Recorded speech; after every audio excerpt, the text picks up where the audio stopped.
दोस्तों Himachal Pradesh forest guard exam के लिए क्लास 16 है। पिछले 15 वीडियोस आपने अभी तक नहीं देखे हैं तो डिस्क्रिप्शन बॉक्स में जाइएगा, आपको लिंक मिल जाएगा, और या फिर आप हमारे चैनल पर डायरेक्टली जाके प्लेलिस्ट चेक कर सकते हैं।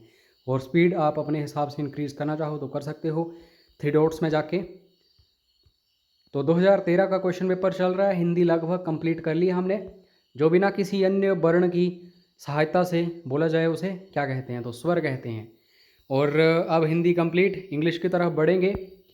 बाकी कोर्स आप ज्वाइन करना चाहो तो कर सकते हैं, वीडियो कोर्स ज्वाइन करना चाहो तो वो भी कर सकते हैं। अगर मटेरियल कोर्स ज्वाइन करना चाहो तो वो भी कर सकते हैं। 9816401767। I prefer blue pen dash black pen.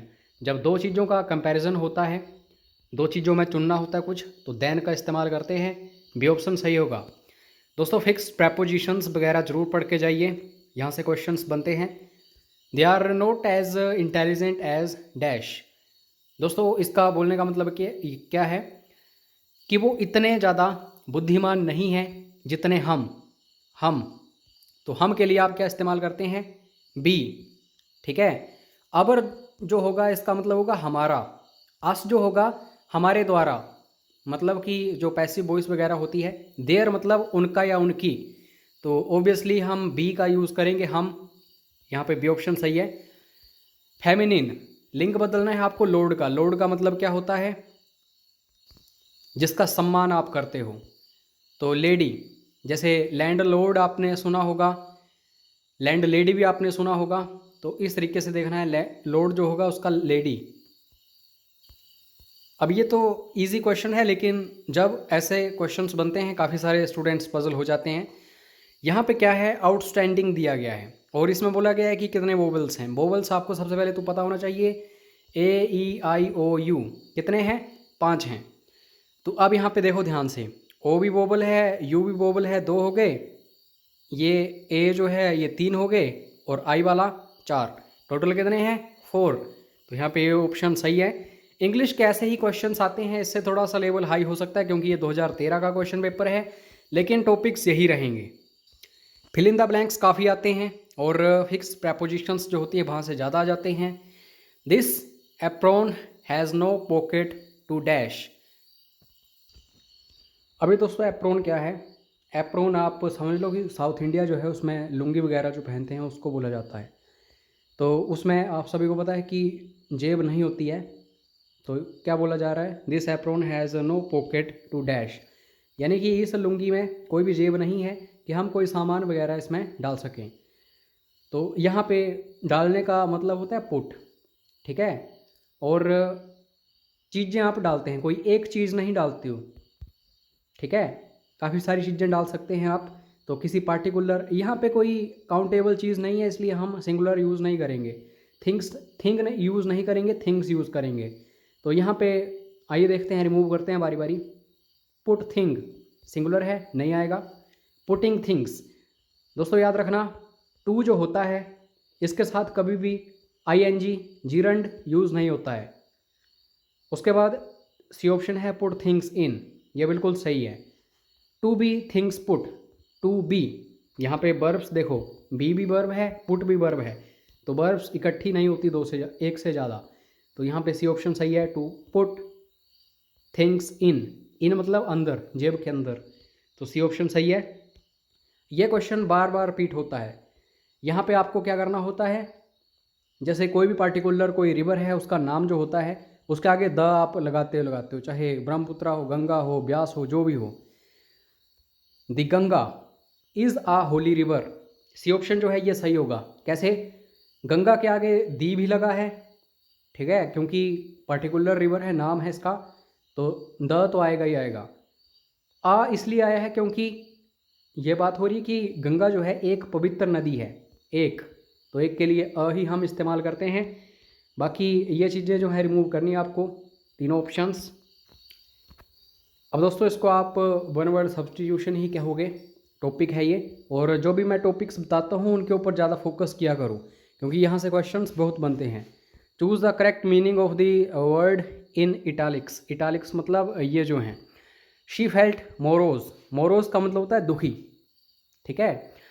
तो आप इन सभी जो भी यहाँ पे वर्ड्स होते हैं मीनिंग्स फाइंड आउट किया करो। सैड जो होता है, सैड का मतलब होता है दुखी, उदास। अनसर्टेन का मतलब होता है अनिश्चित, जिसके बारे में आप कोई आइडिया नहीं लगा सकते हो। एंग्जियस मतलब कोई चिंतित है, जिसके माइंड में बहुत कुछ चल रहा है, कोई एक ऐसी स्टेट है उसके माइंड की कि वो कहीं और है और बैठा कहीं और है, और थोड़ा सा उसके बारे में सोच विचार काफ़ी गहनता से कर रहा है और परेशान भी है। हैप्पी, हैप्पी तो ये बिल्कुल एंटोनिम ही हो गया इसका, तो ओबियसली ए ऑप्शन सही होगा। कैंडिड, कैंडिड अगर कोई पर्सन है तो वो कैसा होता है दोस्तों? बिल्कुल सीधी बात बोलने वाला, घुमाता फिराता नहीं है बातों को, जैसा उसके दिमाग में चल रहा है वैसा बताता है, बिल्कुल clear, straightforward. B option सही है। इम्पार्शियल कौन होता है? जो मतलब एक तरफ और दूसरी तरफ जिसका झुकाव नहीं होता है, वो बिल्कुल बात करता है नाप तोल के, इम्पार्शियल। और ऑनेस्ट क्या होता है? ईमानदार। जस्ट जो होता है आपको पता ही होगा, इसके बारे में बताने की ज़रूरत नहीं है। यू प्रोमिस्ड टू कम, उसने वादा किया था कि आएगा, but you didn't turn dash. अब यहाँ पे 4 ऑप्शंस हैं, सभी मैं एक्सप्लेन कर रहा हूँ, ध्यान देना। फिक्स्ड प्रेपोजिशंस बहुत इंपॉर्टेंट हैं, इस टॉपिक को मैं बार बार बोलता हूँ, और पेड कोर्स जो है उसमें ये सारी चीज़ें आपको अवेलेबल होंगी। तो सबसे पहले टर्न अप। टर्न अप क्या होता है? रिमोट हाथ में लेते हो आप, वॉल्यूम बढ़ाते हो, उस चीज़ को बोलते हैं टर्न अप। टर्न आउट, अगर मैं टर्न आउट करूँ तो आप क्या बोलोगे? इसने तो ऐसा काम कर दिया जो हमने कभी सोचा भी नहीं था, सपने में भी। तो टर्न आउट का मतलब होता है अनएक्सपेक्टेड कोई चीज़ करना। टर्न इन क्या होता है? टर्न इन होता है जैसे आप एग्ज़ाम देते हो, एग्ज़ाम हॉल में जो पेपर होता है आपके हाथ में, जहाँ आपने लिखा होता है कुछ भी, जब उसे आप वहाँ पे कलेक्ट करवाते हो टीचर के पास या फिर एग्जामिनर के पास, उसको टर्न इन बोलते हैं। और टर्न एट का मतलब होता है कि जो भी वादा वगैरह आपने किया है उस पर आप उसको निभाया नहीं, तो टर्न एट यहाँ पे डी ऑप्शन सही होगा। लीगल, लीगल का एंटोनिम पूछा गया है, विपरीतार्थक शब्द। लीगल होता क्या है?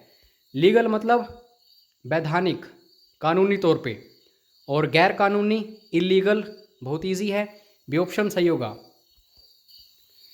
दोस्तों मैथमेटिक्स जो है ये आपको सारे के सारे क्वेश्चंस पेड क्रैश कोर्स में अवेलेबल होंगे। इनफैक्ट आपको वीडियो कोर्स भी मिल जाएगा अगर आप ज्वाइन करना चाहो। मैथमेटिक्स के काफ़ी सारे वहाँ पे टॉपिक्स होंगे, वीडियोस वहाँ पे, और रीजनिंग के भी ये टॉपिक्स वगैरह आपको वहाँ पे अवेलेबल हो जाएंगे। एक टाइम था तो रीजनिंग और मैथमेटिक्स काफ़ी आती थी फॉरेस्ट गार्ड के एग्ज़ाम में, लेकिन अब जो है ये कम आती है। 5-10 क्वेश्चंस आते हैं लेकिन इम्पोर्टेंट हैं, एक एक नंबर के लिए हज़ारों स्टूडेंट्स फाइट करते हैं। तो आप धीरे धीरे स्क्रॉल करके इन चीज़ों को देख लेना, इन क्वेश्चंस को देख लेना, सोल्व करते रहना। अगर कोई प्रॉब्लम आएगी तो व्हाट्सएप ज़रूर कर देना। अब हम सीधा कहाँ चल रहे हैं? जीके सेक्शन के ऊपर। अब जीके जो है हम काफ़ी डिस्कस करेंगे, इनफैक्ट कम से कम 10-15 लेक्चर्स आएंगे अब जीके के। हिंदी हमने कवर कर लिया पूरी तरह, और मैथमेटिक्स का भी आपको आइडिया लग गया होगा अगर आपने वीडियो को पॉज किया है धीरे धीरे कि कैसे कैसे क्वेश्चंस आते हैं। और इंग्लिश भी मैंने आपको करवा ही दी लगभग कि किस तरह के क्वेश्चंस बनते हैं और सोल्व कैसे करना है इनको, क्या क्या ट्रिक्स लगाने होते हैं, रिमूव करना होता है ऑप्शंस को, और कैसे कैसे क्या करना होता है। अब जीके की तरफ बढ़ते हैं। पहला क्वेश्चन है क्षार, जिसको बेस बोलते हैं, तो इसका पीएच कैसा होता है? ये क्वेश्चन मैं आप सभी के लिए दे रहा हूँ क्योंकि इतना ईजी क्वेश्चन है। हमने 5th-6th क्लास से ही ये सारी चीज़ें पढ़ना स्टार्ट कर दी थी कि एसिड क्या होता है, बेस क्या होता है।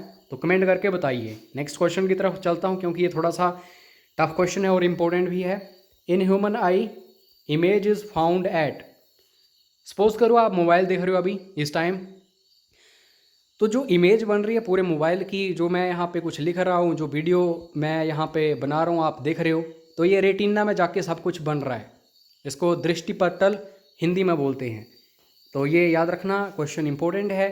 अगर आप रिसर्च कर सकते हो तो यूट्यूब के ऊपर बस एक ही रिसर्च करना, human I for competitive exams, आपको सब कुछ बता दिया जाएगा, पूरी फंक्शनिंग जो हर एक आदमी की आंखें होती हैं उसके बारे में।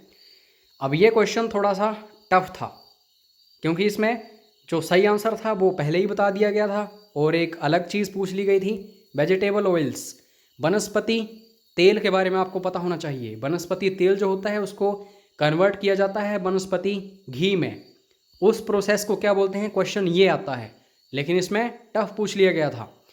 इस प्रोसेस को बोलते हैं हाइड्रोजनेशन। लेकिन दोस्तों आगे को फर्दर इसकी प्रोसेस पूछ ली गई, तो डीकम्पोजिशन रिएक्शन इसको बोल सकते हो आप, सी ऑप्शन। ऑक्सीडेशन, सब्सटीट्यूशन या फिर एडिशन नहीं होगा, सी ऑप्शन।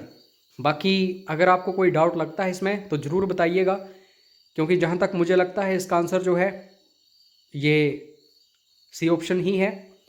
उसके बाद नेक्स्ट क्वेश्चन, ये क्वेश्चन इंपॉर्टेंट है, केमिस्ट्री ही पूछ ली जाती है दोस्तों, जो फॉरेस्ट गार्ड का एग्ज़ाम होता है, या फिजिक्स ही पूछ ली जाती है, या फिर बायोलॉजी ही पूछ ली जाती है। तो हाई लेवल का आपको सब कुछ पढ़ना पड़ेगा फॉरेस्ट गार्ड एग्ज़ाम के लिए। If a hydrocarbon has triple bond it is, bonds जो होते हैं ये केमिस्ट्री में है दोस्तों, जो +1 +2 वगैरह की होती है।